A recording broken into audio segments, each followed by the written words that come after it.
Welcome into the Blurred Wire. It's your host, King Whale, and today we're going to be breaking down a trailer that just dropped for Supergirl.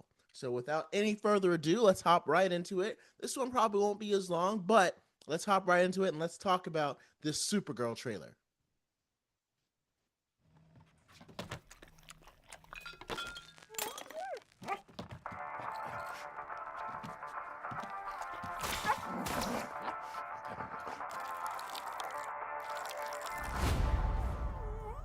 You managed to get most of it on the paper this time.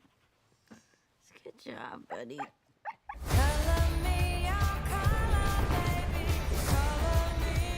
I, Cars Zorel, hereby declare that 23 will be the best year yet.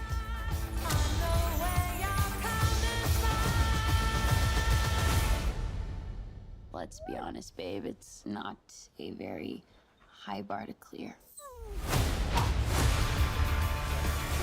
I didn't know any of you were still alive. What was it like to lose everything in a day? Proton didn't die in a day. The gods are not that kind.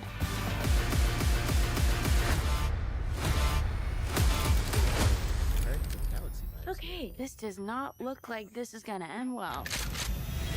For you guys.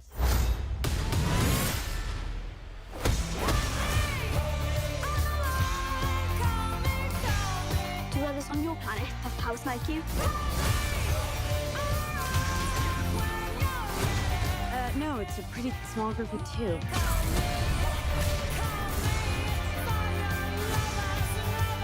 What's Superman like?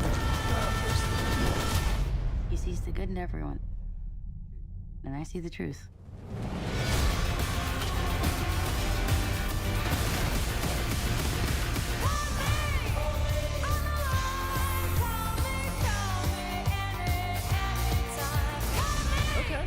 Okay. All right, so there's a Supergirl trailer. I mean, it really didn't reveal that much from it. We only got a brief look at Lobo, and we didn't really get a huge look at the plot and everything that's gonna. But again, for a teaser trailer, you're only gonna get so much. But so far, my initial thoughts. I mean, it kind of looks like Guardians of the Galaxy Volume 4. Like, I'm pretty sure, like, kind of expected for Chris Pratt or someone else to hop out. Whenever you kind of have, like, it looks like James Gunn is going space opera route, which is interesting because Craig Gillespie is directing it, not James Gunn.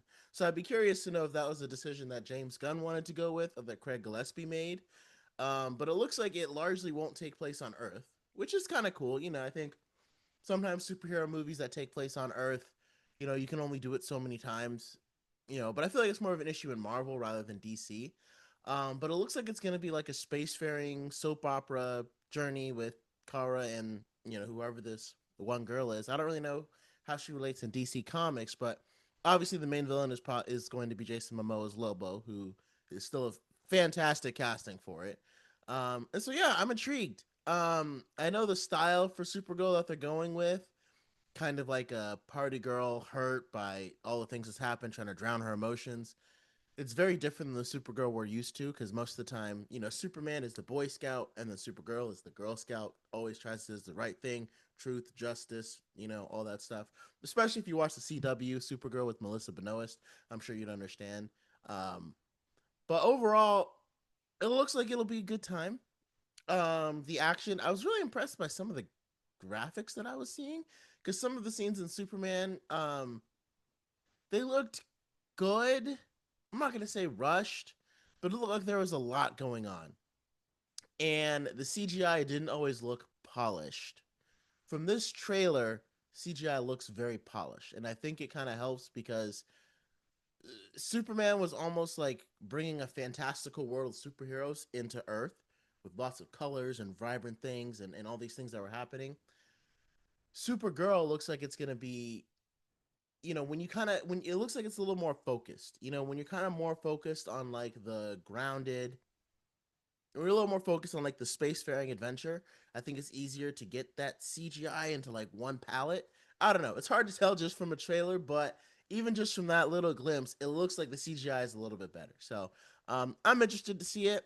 I hope they don't like overdo the, you know, drunken, sad thing a lot because, as I understand, based upon Kara Zor-El's story, how she lost everybody and now she's just drinking away her sorrows.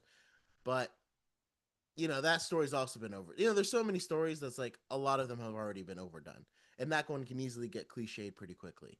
So we'll see. I have high hopes for it. And again, I don't know if it'll directly tie into Superman or even directly affect the DC universe. It seems like James Gunn is not really concerned with creating a cohesive story that leads up to a big event. He's more concerned with just making good stories within the same universe for DC. So yeah, let me know your thoughts on the trailer. How did you react to it? And I guess we'll have to see what happens when it comes out in theaters. I'm gonna drop one for my trailer for Lanterns as well.